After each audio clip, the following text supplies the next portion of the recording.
Hi everyone, and welcome to my second tutorial. What we're going to do here today is extend John's GPS locator and turn it into a sort of waypoint tracker slash waypoint database. This is going to take a little while. We've got quite a few new concepts to cover, but I'll probably split it into two parts and upload them both hopefully this weekend. So included in this is going to be a few new concepts, like getting input from the user of the application. We're going to put some buttons in, but I think most importantly we're going to cover the navigation control user interface element, and we're also going to cover the table view. These are two UI widgets, if you like, that you see all over the place in the iPhone, so it's quite important to cover them. So I have here in front of me Xcode 4.2. Xcode 4.2, you can see there, opened with John's tutorial where he left off at the end of the last one. So I am going to just make one small change, get rid of some of this white space here to make it more obvious what I'm doing later on. I'm going to move this current label up just a little bit and make it a little bit smaller. This is just making way for some stuff that I'm going to add in a second. But now what we're going to do is we're going to convert this into automated reference counting, because that's the big new feature we've all been looking forward to. So what you do there, sorry, I'll cancel that and start it again. You go into Edit, you go into Refactor, and you say Convert to Objective-C ARC. And this brings up this little step-by-step process here to show you what you need to do. Or sorry, what it's going to do for you. You probably won't have to do anything at all yourself. It builds the application to make sure that everything works, and then it will step you through all the changes that it's going to make. And effectively all those changes are that wherever you were doing manual memory management, it's going to take that out for you. The word retain disappears under ARC, but there is a concept that you still need very similar to that from time to time, and that's the concept of strong versus weak memory management that it does internally for you. Strong means basically that this class needs this variable to hang around. So in many, to all intents and purposes, you can consider the word strong to be the same as retain, except you don't need to free that memory yourself. So it's saying I want a strong link between this variable and the memory. Basically, don't let it go unless I tell you to.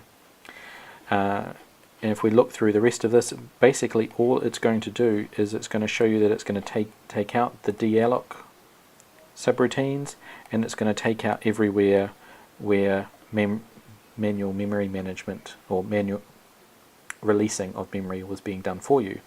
So that all looks good to me. I'll save it. And no, in this particular case we don't want a snapshot because we're not going to need to undo it. And that's done. Let's run this and just check that it's all still working exactly the way it was. Any moment now that should pop up for us. Oh, it's running on my phone. Sorry, let me just stop that and run it in the simulator.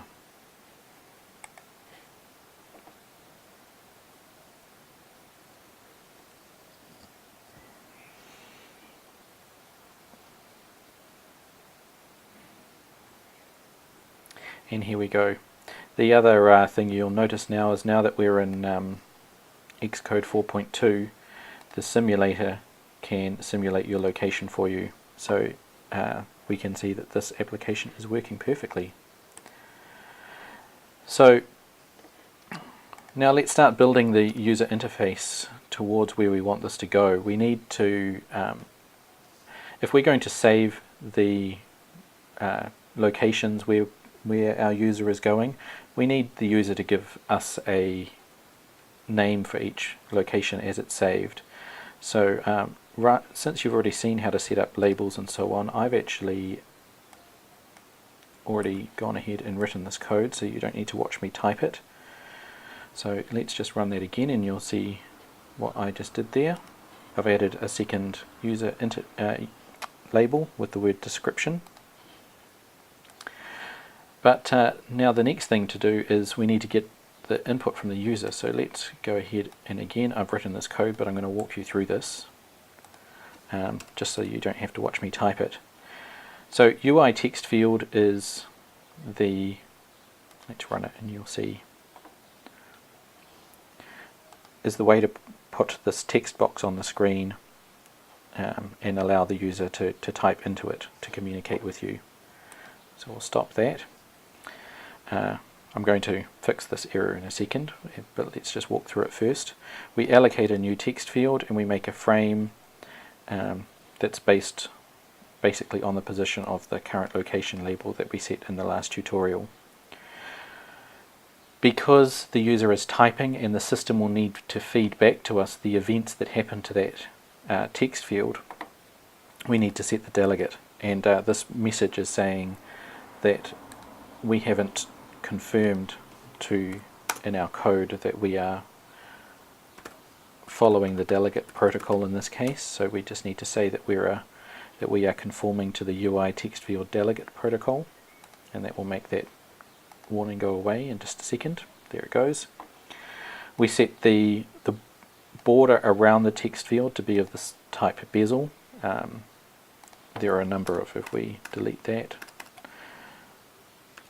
you can see there are a number of different types. We can be a rounded rect, we can put a line around it, we can have no background, or we can have a bezel. I just decided to have the bezel.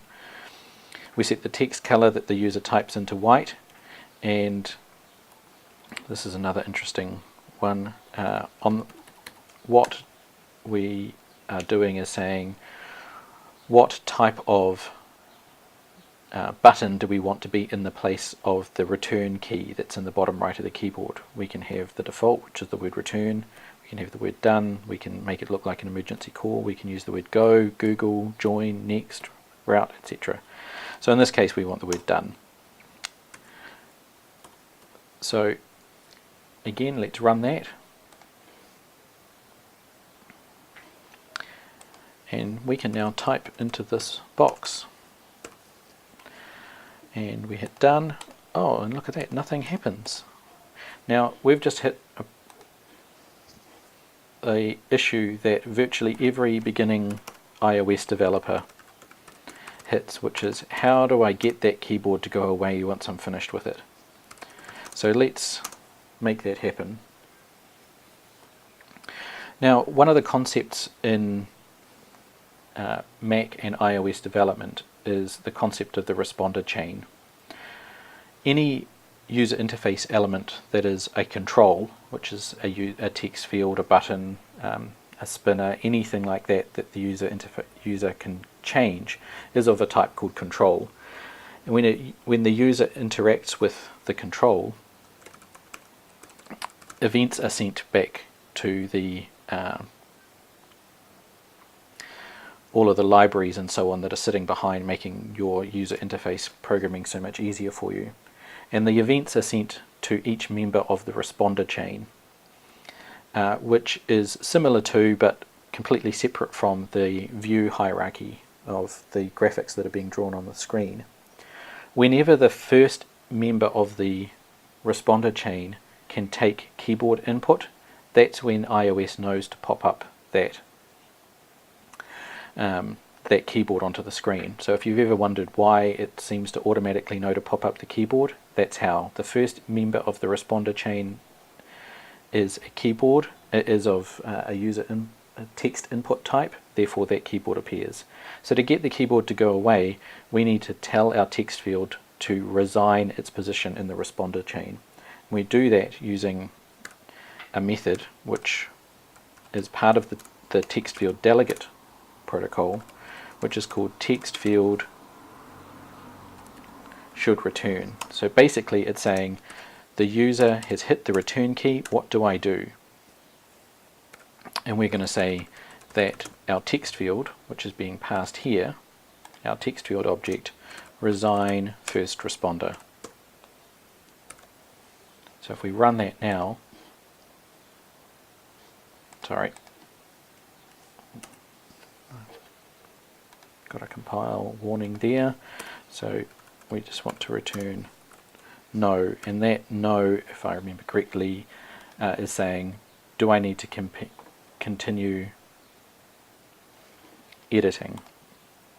So now if we type hello and we click done, which is just a skin over the top of the return key, the keyboard disappears, and notice that the user can no longer type because the text field has resigned its position in the responder chain. So that's that problem solved. You now know how to do that. But we also need to capture the input of whatever the user has typed. So we will go into our object definition, and we'll say that we want to save that input into an NS string, and we'll call this description.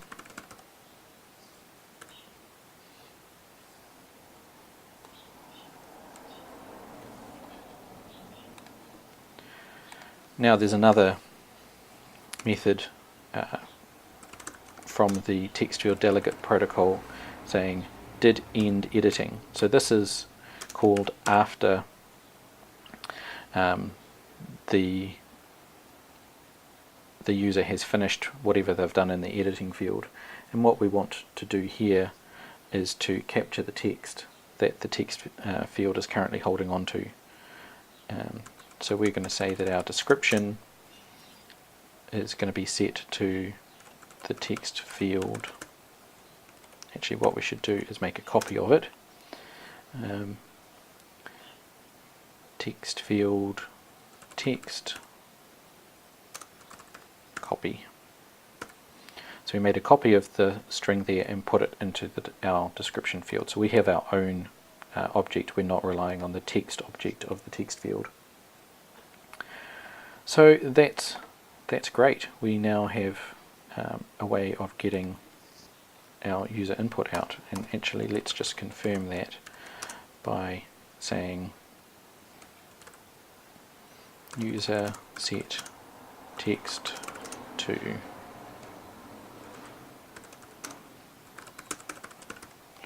and we'll feed in our description object. So we'll run that. Sorry, it's still running, so we'll stop it.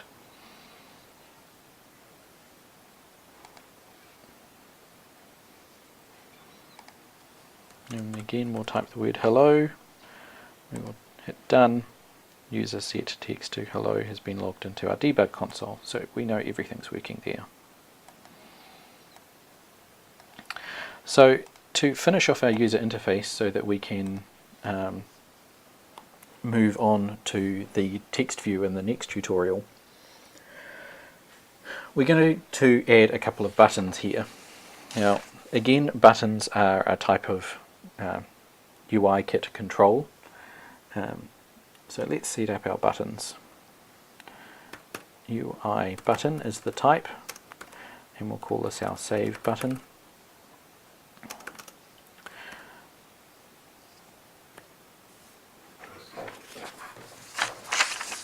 Let me just bring up my page of notes here so that I don't get this wrong. And the easiest way to create a button in my experience is to use the convenience constructor called button with type, and we'll use the rounded rect type. Since we haven't set a frame, the first thing that we need to do though is to set the frame. Set frame, and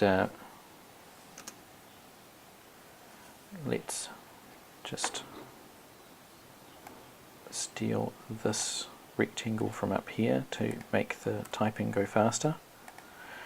CG rect make, and we'll put that pretty close to the left hand side of the screen.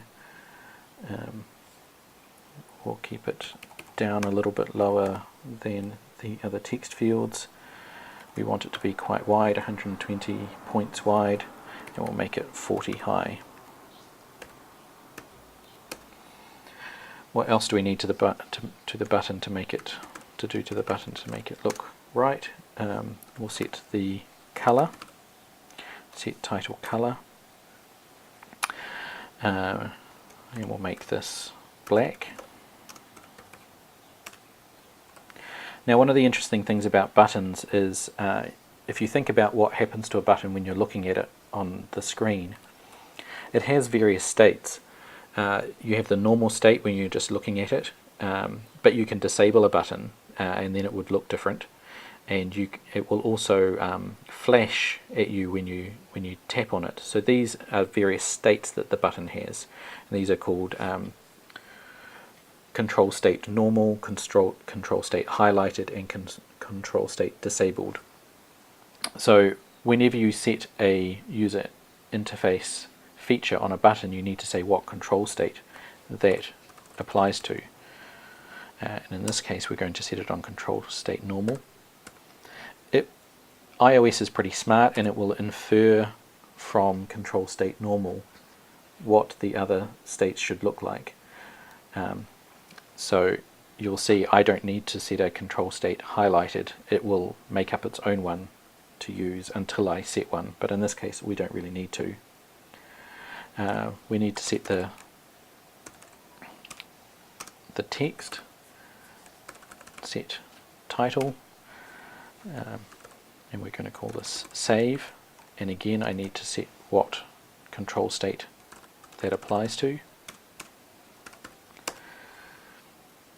Now lastly, I need to set programmatically here, because we're doing all of this one in code, what to do when the button is tapped. So the way I do this is to say add target, and I want the target to be me. And what do I want to happen? I want this method or selector to be called. We'll call it save button tapped. For what event is going to signal that method to be called? It's going to be UI control event touch. Where is it? Touch up inside. So the finger left the screen while it was inside my button. Now lastly, I need to add my button to the screen. Add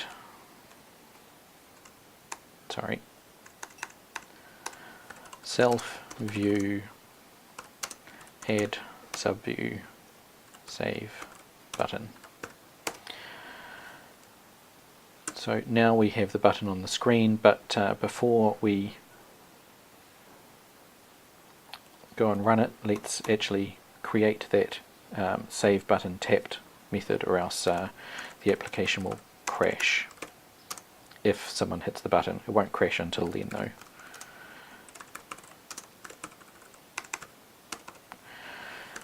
So the pattern that methods need to take to activate the control event calling is you give it the name that you defined earlier, save button tapped, and then you use the generic object identifier ID, and it's convention to use the word sender there.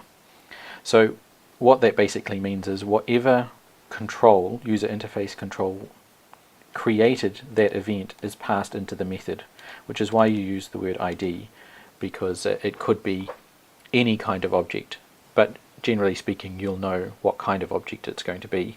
In this case we know it's going to be a UI button.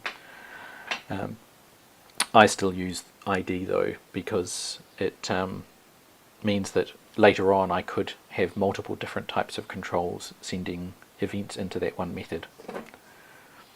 So again here, just so that we have it do something and we can prove that it's working, we'll use a log event and say save button tapped. So let's run this again, and we should now have a save button on our screen. There it is, and if we type that, we had a message logged save button tapped. So that's all good. Let's add our last user interface control, which is going to be another button. So again, so that you don't have to watch me type a whole lot of stuff, let's use cut and paste, and we'll create a new button called show button.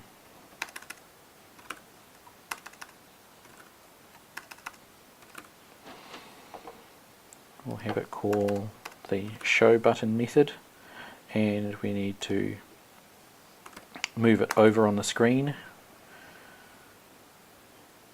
change the word that's on the label to show, but I believe everything else there is okay. Oh, I'm about to add 2 versions of the save button, and we will use the same method to avoid typing again.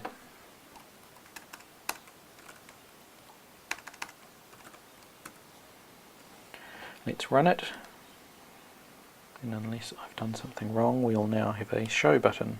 And let's again, yep, we have a show method being called. So that's working quite well.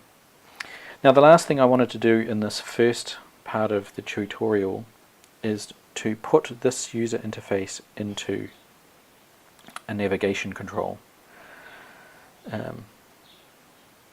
Actually, just so that you are 100% sure of what I'm talking about, let's see the kind of thing that I'm going to.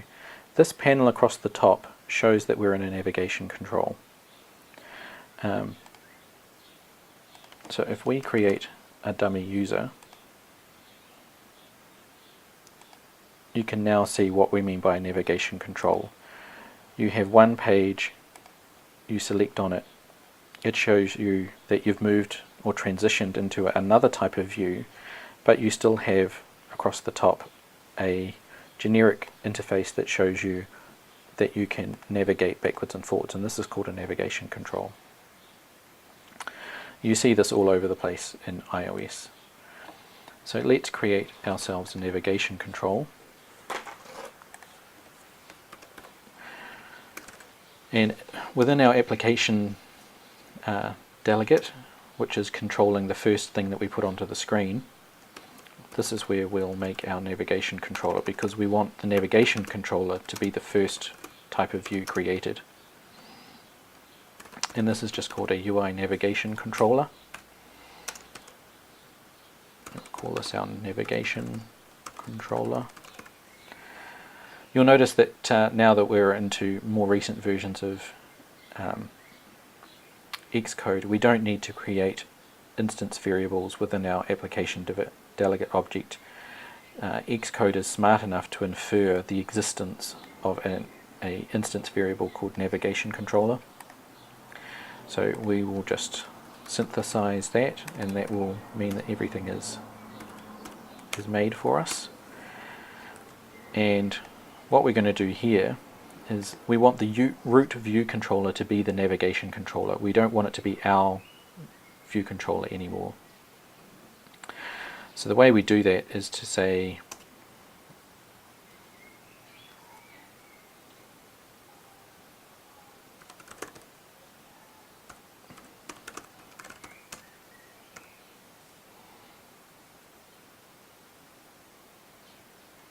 actually first we need to create the view controller, because it's not being made from our zip files.